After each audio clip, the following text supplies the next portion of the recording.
Bonjour à tous, aujourd'hui nous nous retrouvons pour parler de Jurassic World 2, oui encore je sais. Et aujourd'hui je vous expliquerai ma théorie concernant l'histoire du prochain film. Je tiens à signaler aussi qu'il y aura de légers spoilers, mais si vous avez vu les différentes photos de tournage, vous pouvez voir cette vidéo sans problème. Donc alors, quelle serait l'histoire du prochain film? Je pense que Jurassic World Fallen Kingdom sera une mission de sauvetage pour sauver les différents animaux dans le parc à cause d'un volcan qui va rentrer en éruption et risquer de détruire à la fois le premier parc mais aussi le deuxième. Il y a différents éléments lors de la promotion du film Jurassic World 2 pendant le tournage qui valident mon hypothèse et aujourd'hui, je vais vous exposer tous ces arguments. Par exemple, lors de l'exposition Licensing Las Vegas, différentes affiches Jurassic World avaient été dévoilées, sauf que ces affiches avaient reçu quelques modifications. En effet, sur différentes affiches, on peut y voir des sortes de braises rouges et aussi un volcan à l'arrière du Gallimimus. Aussi, on voyait déjà le slogan Life Find a Ways, qui est une célèbre phrase culte de la saga Jurassic Park, finds a way. mais qui est aussi l'une des phrases disponibles sur l'affiche officielle qui sera diffusée quelques temps après. Et vu qu'on en parle, parlons de la première affiche officielle. Elle a été dévoilée le 22 juin 2017, soit un an jour pour jour avant la sortie en salle et pas mal de choses sont intéressantes déjà sur cette affiche. Déjà nous retrouvons les sortes de braises rouges en bas de l'affiche, mais aussi le logo du film qui est abîmé, ce qui peut être interprété comme si le parc allait subir quelques modifications, voire de très gros dégâts.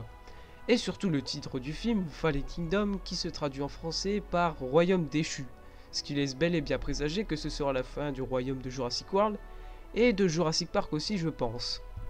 Parlons un peu aussi du volcan. En regardant les différentes cartes d'Isla Nublar, l'île où se situent les deux parcs, on y retrouve un volcan prénommé le Mont Cibo et qui se situe au nord de l'île. Ce qui veut dire que si le volcan rentre en éruption, le premier parc sera totalement détruit et qu'il y a un risque que le deuxième le soit tout autant. Reste plus qu'à voir les dégâts du volcan, car si vous rouvrez un peu vos cours de collège en SVT, vous savez qu'il existe deux types de volcans.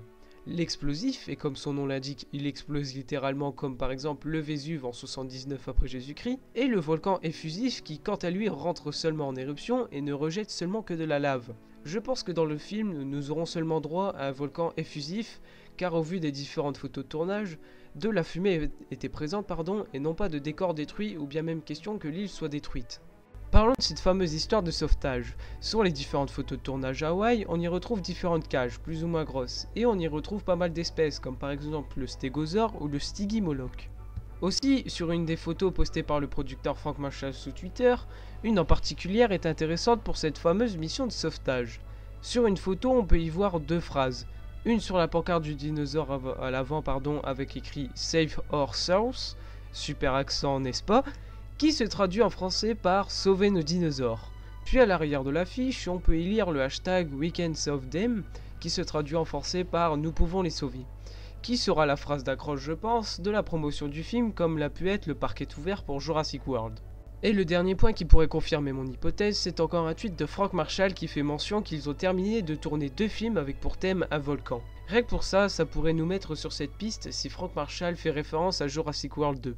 Et bien voilà, cette vidéo va s'achever, donc j'aurai besoin de vous dans les commentaires, car dans cette vidéo j'ai utilisé pas mal de photos de tournage, mais qui ne sont pas officielles, mais qui sont des photos prises par des fans, sur les différents lieux de tournage, sauf que je n'ai pas toutes les références des personnes qui ont justement pris ces photos. Donc si vous savez qui a pris les photos, n'hésitez pas à les dire dans les commentaires, comme ça je pourrais mettre des petites annotations sur les côtés pour mettre les différents noms. N'hésitez pas à dire ce que vous en pensez de la vidéo et si mon hypothèse se tient, et on se retrouve à la prochaine. Allez, salut!